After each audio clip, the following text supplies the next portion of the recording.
This is the Tata Altroz Racer. We first got wind of it at Auto Expo 2023 and it has been a long time coming. It is essentially the same Altroz, but you get a sportier engine, you get more features on the inside, you get slightly updated driving dynamics, and you get this flashy paint scheme.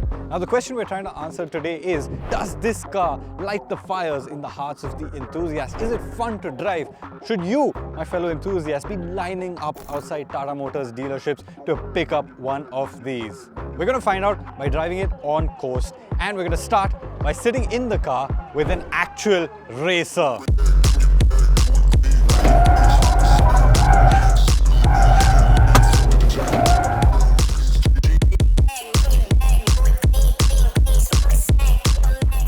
Okay, so Naren, what are we doing today at Coast? Just have some fun and show you how this thing handles, and it's benchmarks by the Francs and i20N and so on. So what we've done is not too much from the other car, but just slightly, because the engine is a different engine, right? Yes. So for the weight compensated on the spring rates and so on. So it gives it a much more sharper, handling. So Naren's sending it fully sideways. So you can have a lot of fun as well, but it's so easy to drive. That's what I was saying. The Altroz has always been a nice handling. It's just a slightly bit better now, and of course, you need a balance. So it's quite good on the roads as well. But here on the racetrack, it feels more planted and a good chassis for sure. It's always been, as you said. Yeah. Absolutely. And guys, I'm being real here. Yeah. Sitting with a driver of Naren's caliber in the car, it really shows you what the car can do. You can feel it moving. You can feel the lateral G's, and you can feel the heat soak now. So we need to slow down. Yeah, but it's a nice little car. Yeah. I think it's meant to. Hopefully, it can create a hot hatch kind of a segment. So where it's people come and drive, they can take it to the racetrack, have a bit of fun like I did. Yes. Yeah, let's see. And I think it's an important segment for young enthusiasts because it's relatively affordable, right? Yes. It's a relatively affordable fun car. Yeah, and absolutely. For young people who like cars, who want to buy their first fun car, I mean, this is a great place to start, because you need cars at the entry level which are fun. Correct. Yeah, absolutely.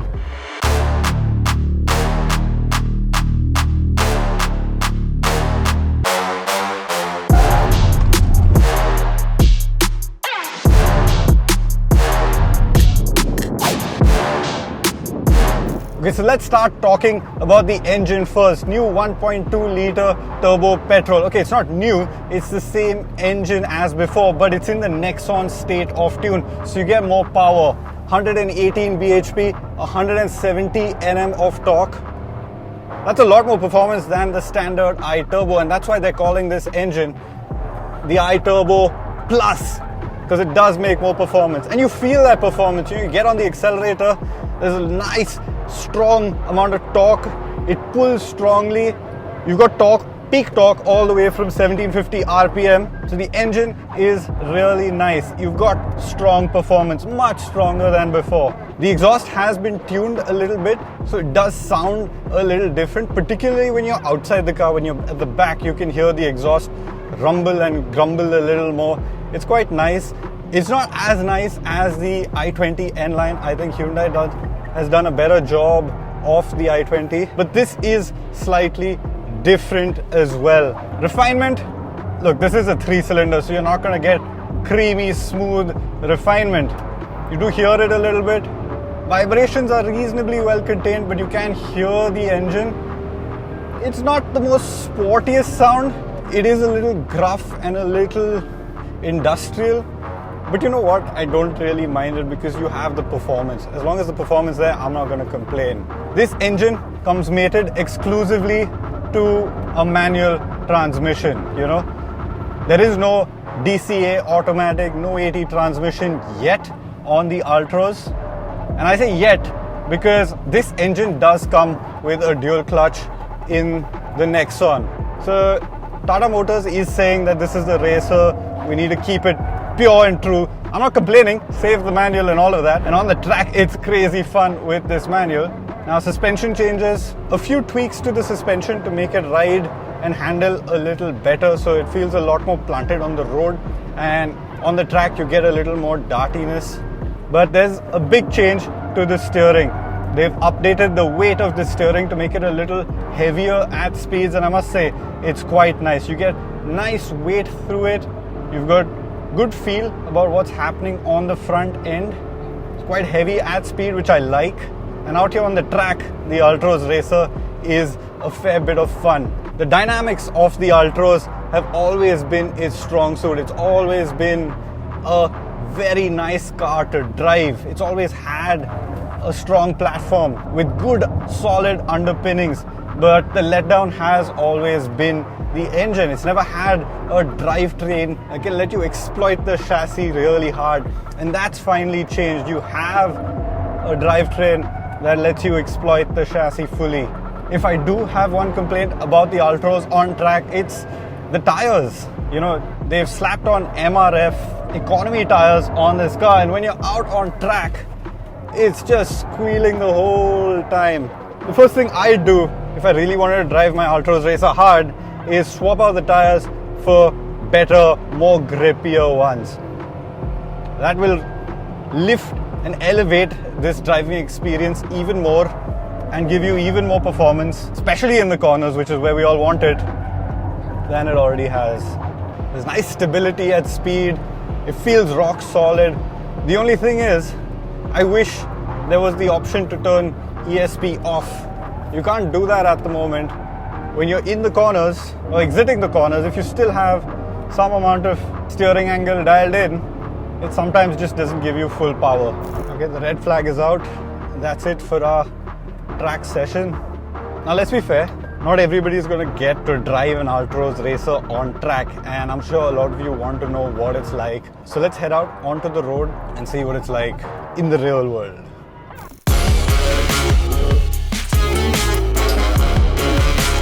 Okay, now how does the Altroz Racer feel out on road? To start with, there's a sense of effortlessness that wasn't there in previous Altrozes, and I think that's a good thing because it just makes making progress on the road much easier. You can make overtakes more effortlessly. In the city it feels a lot quicker. Out on the highway it feels quick. And when you want to get a move on, it's just easy. You don't have to stress too much about overtakes. You don't have to plan too far ahead. You know, you just pull out, see a gap, step on it and go.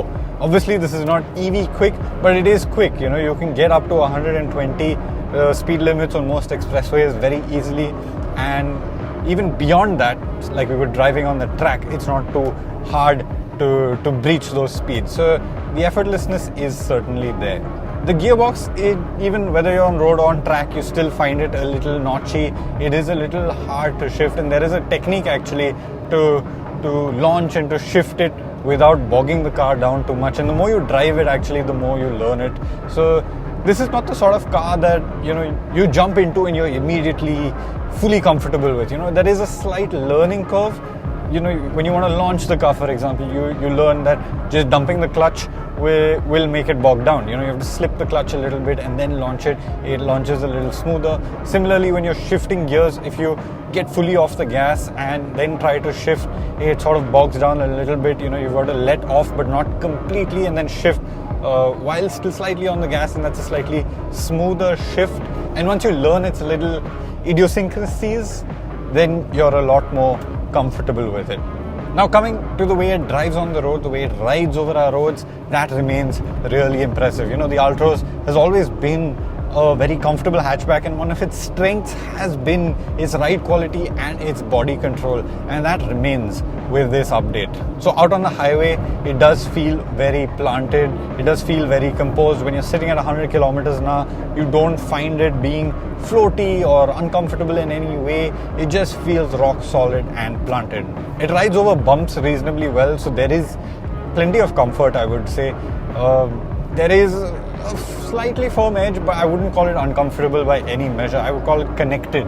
You know, it feels really connected to the road and you feel like you're really tied down. There is a fair bit of road noise at high speeds. You can hear the tires spinning and you can hear a little bit of wind noise, so it's not the quietest cabin. Even right now I feel like I have to talk a little more loudly than I usually would to talk to the camera. That wind noise is there, but over time you're going to get used to that and it's not going to be so much of a trouble.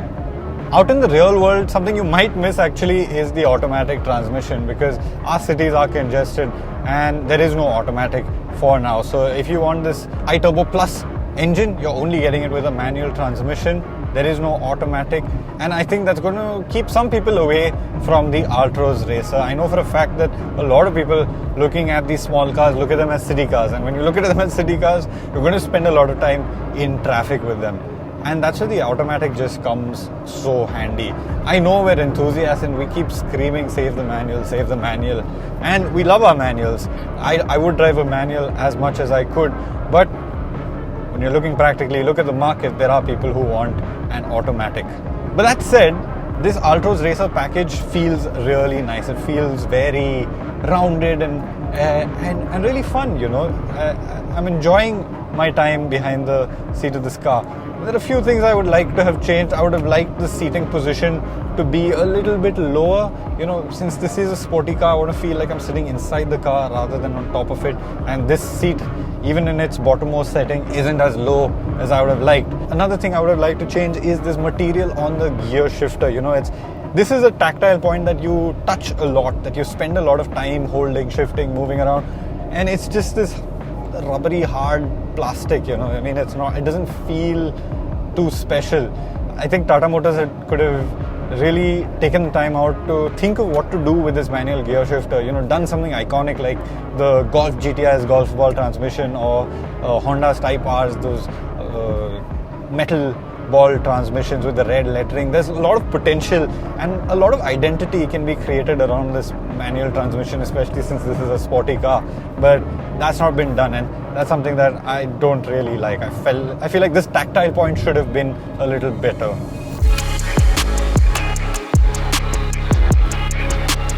It's also worth noting that Tata Motors has done a fair bit to the interiors of the cars. You know, you get orange accenting all over the dash, which looks pretty cool and goes really well with this orange paint scheme. But regardless of which color you get, you're getting orange accents on the inside.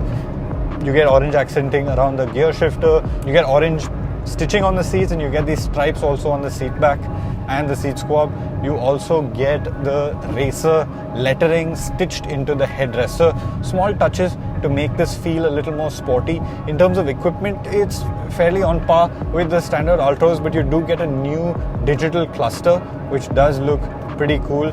It's really legible and easy to read. I like that. You know, your tacho is legible, your speed is legible, the trip and stuff, okay, the letters are a little small, but it's not going to be a problem. You can read everything pretty reasonably well. It's not like the Tata EVs where a lot of the numbers are too small. Yeah, so in terms of equipment, you've got an air purifier with an AQI monitor, you've got a 360-degree camera, you've got ventilated seats. You've got ventilated seats on the Altroz now, and you've got wireless phone charging, sunroof, all of that stuff. But I think the most important thing is noting that you get 6 airbags as standard on the Altroz now, and you get 5-star crash safety rating. You know, in these small cars, getting 5-star crash safety rating is a big deal, and Tata Motors is committed towards that safety. So with this Alpha architecture, you know you're in a safe car, and I think that's a hugely important thing, especially when you've got slightly more powerful engines. You know, you can do higher speeds. Just knowing that you've got good crash safety does help ease the mind a little bit, and just it creates a safety bubble, and you know you're secure in your little hatchback. So yeah, overall quite impressed with the Altroz Racer. It's not perfect. There could have been some improvements on shift quality, clutch feel, stuff like that, but it is a really nice package. It's a really fun package, and I think it just lets you take advantage of the Altroz dynamics a lot better now. It's a bit much. We've spoken so much about the driving, but there's no ignoring the styling on this car. It's really flashy in your face. This is the orange paint scheme. You can also get it in white and grey, and all of the racers get this blacked out hood, blacked out roof with the racing stripes on them. It looks very sporty. Now the bumpers, they're the same And I don't know, I just noticed this, but isn't this vent very Aston Martin-like? I can't believe I never saw it before. Over at the side, you get very subtle racer badging over here. You get 16-inch wheels with gunmetal alloys, and from the side, there's nothing that's radically different until you look at the rear, where you have this really sporty spoiler.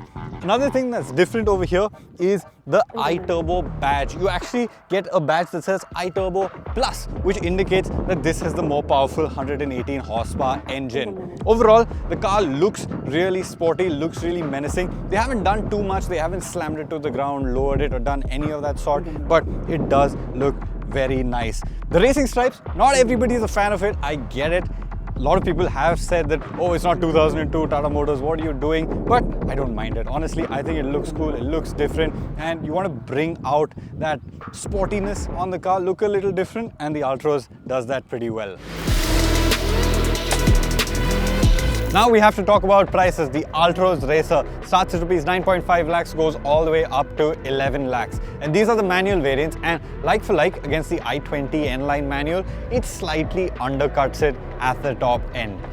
Honestly, the Altroz Racer is quite a nice package. You've got good looks, good features, and the drivetrain and handling package, they also come together very nicely. Like I said in the video, you finally have the drivetrain to sort of take advantage of the handling package that the Altroz gives you. I would have liked a little more finishing to that drivetrain. Stuff like the shift quality, the feel of the clutch, the biting point, all of that could have been improved a little bit to make it just a little easier and more intuitive to drive. But that aside, honestly, it's a really nice package. If you're an enthusiast and you want a nice fun hatchback, I would recommend the Altroz Racer to you, but I would also recommend that the first thing you do is head over to a tire dealer, swap out these tires for stickier rubber, and then you'll have a really nice rounded package on your hands.